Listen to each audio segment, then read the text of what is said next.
Shankar Ghosh BJP বিধায়ক, পরবর্তী বক্তা। সময় 3 মিনিট। শঙ্কর দা, বিশ্ববিদ্যালয় যে জায়গা থেকে ছেড়েছেন, আমার মনে হয় সে জায়গা থেকে সরাসরি এবার আপনারই বলার কথা, কি বলবেন?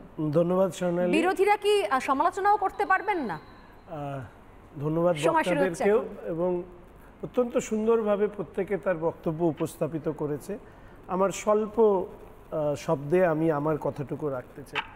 প্রথমত, প্রশ্ন করার অধিকার সবার থাকা উচিত, প্রশ্ন যতই করা হোক না কেন, কিন্তু প্রশ্ন কোন সময় করব এই বোধগম্যতাও যাদের থাকবে না, তাদের প্রশ্নটা কিন্তু বিপদের।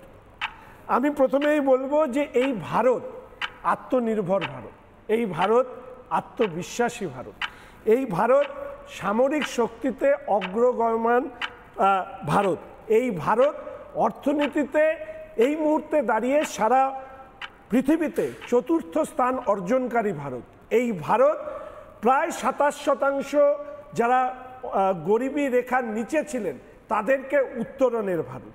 ফলে এই ভারতের সাফল্যকে নিয়ে প্রশ্ন তোলার সময় এই স্ট্যাটিস্টিক্সগুলো মনে হয় আমাদের মাথায় রাখা দরকার। এই ভারত চন্দ্রায়নের 3 অভিযান করে দক্ষিণ মেরুতে স্যাটেলাইট বা উপগ্রহ নামানোর ভারত। ফলে এই ভারত সম্পর্কে এই রকম একটা পরিস্থিতিতে আমি শুধু আমাদের দেশের অভ্যন্তরে এবং দেশের বাইরে ভারতবর্ষের ভূমিকা, রাশিয়া ইউক্রেনের যুদ্ধের সময় সেখানে দাঁড়িয়ে তাকে ঘিরে তাকে একটা জায়গায় নিয়ে আসবার জন্য ভারতবর্ষের প্রধানমন্ত্রীর ভূমিকা, আমেরিকার তাদের হুমকির সামনে দাঁড়িয়ে রাশিয়ার থেকে তেল ক্রয় করবার ক্ষমতা, ইসরায়েলের সাথে চুক্তি করেও ইরান ইরাকের সাথে বাণিজ্য করবার ক্ষমতা, এমনকি ভারতবর্ষের প্রধানমন্ত্রী হচ্ছে সেই প্রধানমন্ত্রী যিনি একই সাথে সোফিয়া কুরেশি এবং ভূমিকা সিংকে বসিয়ে রেখে তিনি ভারতবর্ষের বার্তা সারা পৃথিবীর মধ্যে দেবার চেষ্টা করেছেন। আর উল্টো দিকে কারা? মাননীয় মুখ্যমন্ত্রী। দেখুন, হাটে বাজারে কথা বলা এক, বিধানসভার অভ্যন্তরে দাঁড়িয়ে যিনি বিএসএফকে আক্রমণ করেন, যিনি সেনাবাহিনীকে আক্রমণ করেন, যার কথা পাকিস্তানের সরকারের কথার সাথে একই ধরনের বাজনায় বাজতে থাকে, প্রশ্ন তো উঠবেই। যেখানে দাঁড়িয়ে ভারতবর্ষের সংসদীয় টিমের সাথে গিয়ে অভিষেক বাবু এক কথা বলছেন, আর বিধানসভার অভ্যন্তরে তার বিপরীত কথা বলছেন রাজ্যের মাননীয় মুখ্যমন্ত্রী।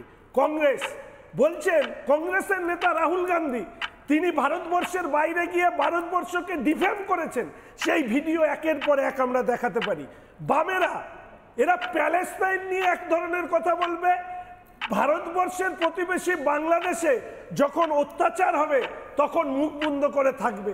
ফলে এই রকম একটা পার্সপেক্টিভে দাঁড়িয়ে ভারতবর্ষের বর্তমান সরকার, দেশের প্রধানমন্ত্রী যে অনন্য নজির সৃষ্টি করেছেন, একটা ভারসাম্যের রাজনীতি সারা বিশ্বের সামনে তুলে ধরেছেন এবং নিজেকে ভারতবর্ষকে বিশ্বগুরুর জায়গায় যে জায়গায় নিয়ে গিয়েছেন, তার জন্য কৃতিত্ব এক এবং একমাত্র প্রাপ্য ভারতবর্ষের প্রধানমন্ত্রী, দেশের সরকার। একথা বলতে আমি অন্তত দ্বিধা করি না। নানা ধরনের কন্টেন্ট দেখার জন্য লাইক করুন, শেয়ার করুন আমাদের ফেসবুক পেজ, সাবস্ক্রাইব করুন আমাদের ইউটিউব চ্যানেল। পাশাপাশি অন্যান্য ব্রেকিং নিউজের জন্য অবশ্যই চোখ রাখুন রিপাবলিক বাংলায়।